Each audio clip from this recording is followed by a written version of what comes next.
Hey again. So today we're going to talk about how to stop self-sabotage.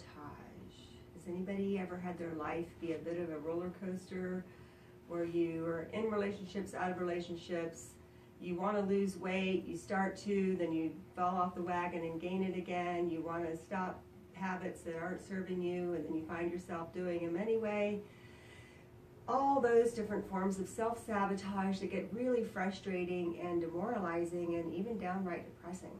So, how to stop it? Well, the first thing is to stop judging yourself. I know this is easier said than done because we all have the standard that we've been given that we're supposed to be a certain kind of person, act a certain kind of way, look a certain way, and be a certain level of success, and when our lives don't match that perception or idea of what we're supposed to be, we come down on ourselves pretty hard. And it is really frustrating when we don't understand our own behavior. You know, maybe it's the person who gets in a relationship and then they wind up cheating, and then they, cause all kinds of drama. And it's a pattern, it's a cycle that continues. It's not every day or every week, but it might be every 6 months or every year or every couple of years. It's an interesting and perplexing cycle of self-sabotage. So what I'm going to explain today, I hope, is very enlightening.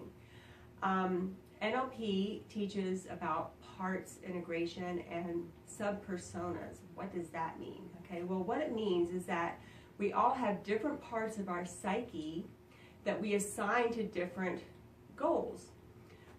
For example, imagine that there's a girl in 2nd grade and she's very nervous about taking a test, so she starts biting her nails. So a part of her psyche, or a part of her mind is assigned the job of managing stress. So she has a manager inside of her psyche that manages stress, and that's its job. But it only has one way of knowing how to do that. It figured out in 2nd grade that biting her nails worked. And so it never really explored other possibilities or ways to manage stress. That was working, and so she adopted that tool or that strategy, and that became her way of managing stress. So that's all fine and good, but if you fast forward 20 years to where she's now a high-power lawyer, and she needs to look professional, and it's extremely embarrassing that she's still biting her nails, now biting her nails is causing her stress. So the thing that's supposed to be relieving her stress is causing her stress, and then this manager goes, oh, I perceive stress, I must help. I know how to do that. Have her bite her nails. So then the cycle just kind of goes like this, it perpetuates itself.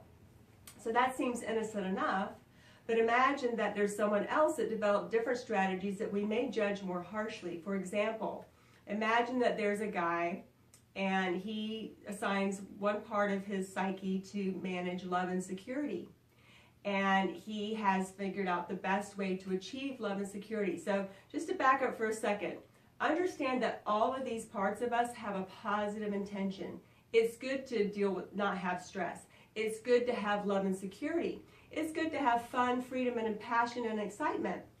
But there's lots of ways to achieve fun and excitement, and lots of ways to achieve love and security. But just like the girl who bites her nails, sometimes if our mind figures out one way to do that, it doesn't look for other ways to achieve that same goal. And since this is all subconscious, we don't realize that this program is running behind the scene. So a guy, part of his mind, or this, he has a manager that manages love and security, and he's figured out that the way to feel love and security is to be in a relationship with the girl. So he gets in a relationship and everything feels great, it's all really good, but he has a different part of his mind, or another manager that manages fun and excitement, and maybe even that feeling of freedom.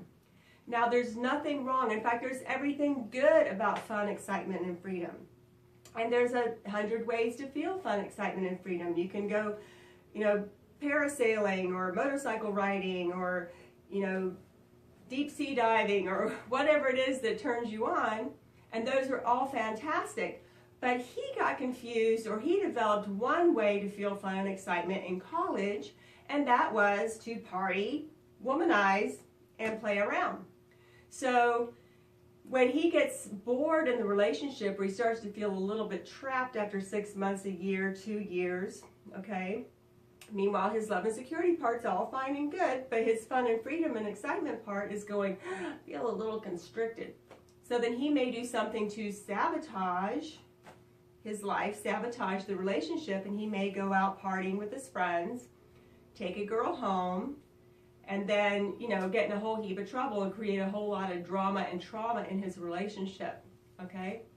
Now, keep in mind, these parts of us have a positive intention, just like the girl who bites her nails, but we judge the person who's cheating on his girlfriend very harshly.